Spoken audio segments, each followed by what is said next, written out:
sit down and relax as I talk about the thoughts that we all have throughout our day. I'm your host, Jordan Rodriguez. I hope that you share and enjoy. The way this benefits me is that I'll be able to document, refer to, and help others with my journey to 1,000,000.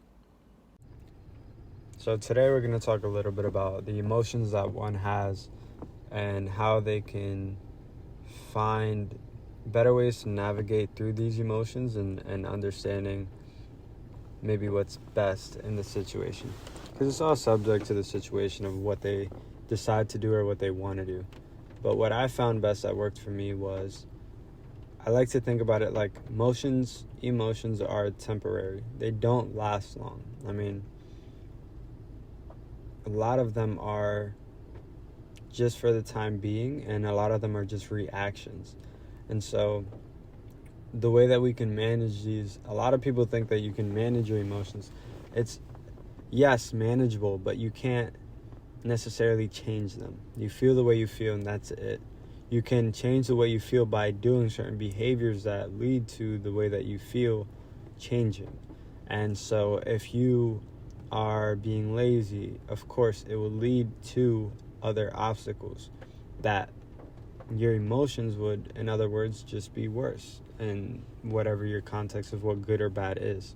And so for me, the best way I describe it is emotions are temporary, and so this too shall pass, as a lot of people have heard that saying.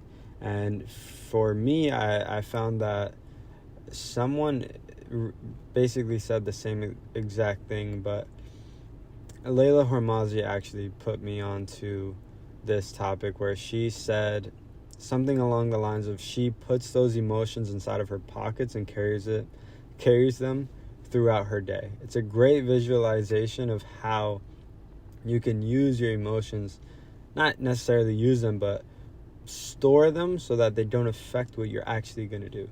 Because whether or not you're sad, mad, angry, happy, whatever the case may be, we all have to work, right? We all have to get to work. We all have to, do what we have to do in order to progress in our lives, or just go about surviving, because it's hard to be human.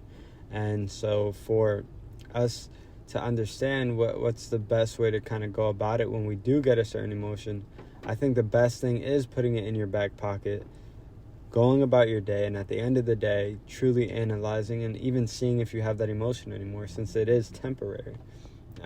These are emotions usually that you would get from something, but sometimes you just feel like shit, excuse my profanity, or you just don't really feel the best, right? Or you're sad, or you had something that was kind of just putting you down.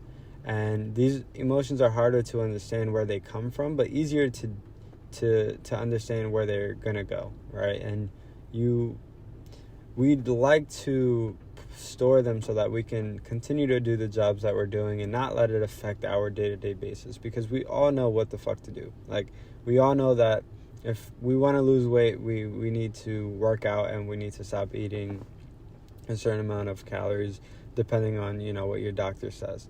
But as for like anything else, if you want to make more money, learn about making more money. It's that simple. It's more putting the work in. Everybody knows the input. Do you know how to guide your way through the input? No, but you learn through the course of you doing. And I believe that you actually find new ways to do certain things along those lines, like finding out how to make money and etc., through actually doing. Even if you are super new to it, you find out another way that might benefit you. And even years later, you find better ways of doing things. You find out more things, and you put it more into your library or your repertoire of, your knowledge, basically. In other words, you could look at your mind as a library, and you're trying to fill it up with as many books as you can, and it's unlimited. Hey, really quickly, I just want to say thank you for listening to this podcast. I actually don't advertise for this, and all the money that I make, I put straight into donations. So, all that I ask is that you have a blessed day and continue to listen. Maybe even leave a review. That would mean the world to me. I hope you enjoy the rest of this episode. And also, you can find me on all other social platforms.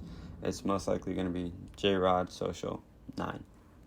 So, with emotions being said, people find it best to not necessarily neglect your emotions, but definitely deal with them at a later time if you do have to work.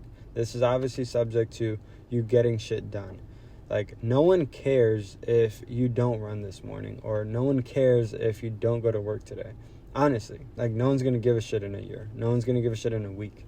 But at the same time, it's you for you to decide what you think is best, right? And so obviously we know it's good to go to work, right? Because that pays the fucking bills. It's good to go for a run.